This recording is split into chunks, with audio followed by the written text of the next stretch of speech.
സഹോദരരെ, വിശുദ്ധ പൗലോസ്ലീഹ കൊറിന്തോസർക്ക് എഴുതിയ രണ്ടാം ലേഖനം 6-ാം അധ്യായം 3 മുതൽ 10 വരെയുള്ള തിരുവചനങ്ങൾ.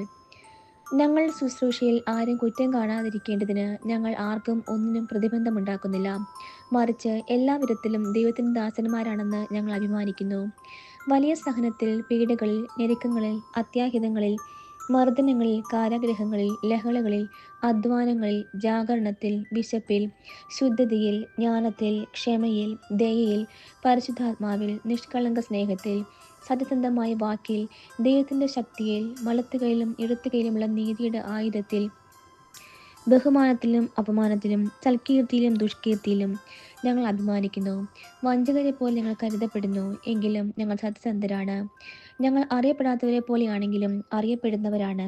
മരിക്കുന്നവരെ പോലെയാണെങ്കിലും ഇതാ ഞങ്ങൾ ജീവിക്കുന്നു. ശിക്ഷിക്കപ്പെട്ടവരെ പോലെയാണെങ്കിലും വധിക്കപ്പെട്ടിട്ടില്ല. ഞങ്ങൾ ദുഃഖിതരെ പോലെയാണെങ്കിലും സദാ സന്തോഷിക്കുന്നു. ദരിദ്രരെ പോലെയാണെങ്കിലും അനേകരെ സമ്പന്നരാക്കുന്നു. ഒന്നുമില്ലാത്തവരെ പോലെയാണെങ്കിലും എല്ലാം ആർജിച്ചിരിക്കുന്നു. നമ്മുടെ കർത്താവായ മിശിഹായ്ക്ക് സ്തുതി.